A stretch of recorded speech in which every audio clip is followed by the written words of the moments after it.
First off, I want to send a shout out to Lil Mac for recommending Vector to me. It was a fantastic album. Actually, I didn't listen to the whole thing yet, just about 6 songs there. It was really good, Lil Mac, and I really appreciate the shout out. Moving forward, does today's long awaited album from Five Finger Death Punch have the stuff it takes to make it into our collection? Right now, I'm going to torture, kick it, slam it to the ground, and we're going to find out if it actually does. And a warning, this one here, it might get a little nasty. Terry here again, guiding metal music wizards like you on the quest for more new tunes. I cover everything in the new release category of Apple Music's metal section. My reviews test drive, analyze, and break down the newest extreme releases from my weekly chart so you get the best new metal every day. And afterwards, I'll pair today's review album with another extreme pick for you to add to your collection because you love getting more new metal music, don't you? Of course you do. So today's new album is, of course, long-awaited Afterlife Deluxe by Five Finger Death Punch, and it's the band's latest of 9 full studio albums up for a fresh Redline review. I could not wait, so let's break this one down. In Apple Music, I open the band's page and I see that there are 16 strong-sounding tracks totaling an hour and 2 minutes. Henceforth, the word deluxe, okay? The album cover artwork, as you can see, it's gorgeous gray, red, and white.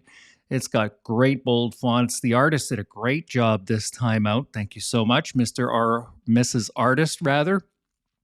They classified themselves this time in Apple Music as metal music. Between that, the album cover artwork, the song titles, and a quick sound check, I visualized something consistent with their brand. What about your predictions? Let me know in the comments if you're a fan or not. I predict they turned it up a notch and went for broke. We'll see if that changes in the end during my reveal, though. Track 1 opens ominously with big waves of Five Finger Death Punch sound. Deep and rhythmic, this song reaches nice ranges and switches in tempo and melodies too. This is actually very moving stuff. It's very electrifying. Track 2 has a big melodic feel. It spills occasionally into big deep rhythms they are known for. Tons of power, and it's a pretty sweet number to boot. Track 3, it's a big, meaningful ballad, actually, with a great thought-provoking storyline, plenty of bravado here. It's a very nice track.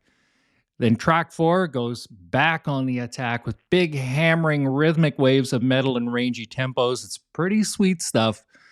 Track 5, it's a dramatic, heavier ballad with awesome vocal work and thick waves of thunderous FFDP signature metal. Rest of the album, it was very good and consistent with the first 5 tracks. I believe True Blue FFDP fans are in for a thrill ride here. Mainstream and extreme rock radio can probably breathe a sigh of relief as they have plenty of choices here to choose from. In summary, I enjoyed their last 2 albums, and this is yet another awesome chapter in the Five Finger Death Punch story. It feels like they further refined their sound a little wee bit. That's okay, because time only moves in one direction, right? Only moves forward. Look for them on tour right now. Expect a pretty loud show there. Recording and sound quality, it was professional. Production and musicality was raw and refined, in my opinion. I rate the overall levels of rhythm and tempo on the higher side, a 6, 7, or 7+ intensity range, while the harmonies and melodies were also pretty high at a level 6, 7, 7+ range of presence in the album too. I find the lyrical theme is based on reality checks, and the range, flow, and layout of the album is a bit scattered. Tracks are arranged a little awkwardly, in my opinion. I describe the vocals as rangy, very typical, while the guitar work is full sounding, big attack, nice riff work, solos and range. Bass section was big and present. Finally, the drums and percussion performance was full with great snap in the sound from top to bottom. There were some sound samples accompanying certain tracks. Overall, the energy, enthusiasm, and intensity here was on the high side. Temperature rating is a hot level I place it at about a 5 or 6 heat intensity level there, with a light and dark tonality feel mixed together, which I'm going to also put at a level 5 or 6 intensity shade, while the overall color or colors I personally described as blue for tranquility and red for redline hot here. The album cover, it's a great match for their new album, of course. This is a great follow-up from their last albums, although I'm not a fan of the numerous ballads in this particular one. I'm not a ballad guy. General feeling I had during this session was pretty electric, which led me to give this album a seismic reading of 7.8 on my Richter scale, pretty big.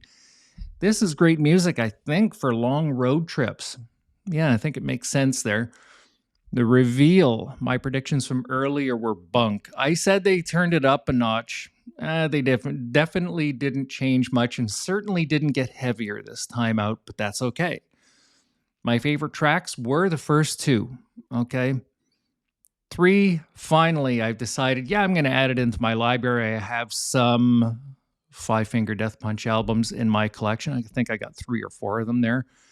Lastly, stream them for yourself, okay? And experience them for yourself. And that's it for another episode of Redline Reviews. I'm going to dig into my treasure chest and recommend something to match it up here from last year. Lighting Up the Sky by Godsmack, just for you, just to say thanks for hanging out with me today. And a recap. Yesterday, during episode 98, I reviewed Noir by It Follows and added Deprecipice by Mastiff from my secret stash at the end. Hey, and that's 4 albums in about 7.5 minutes there. See the last episode for the full scoop, stream them for yourself, and see if they are for you. And that's it. Lastly, remember you, the fans, have the power to support all metal artists. Stream them, engage them on social if you can. Buy the merch, see them live. Join me again soon for another episode of Redline Reviews. And finally, please hit that subscribe button so you can get your new albums right here first. Cheers and have a happy Wednesday. Thank you.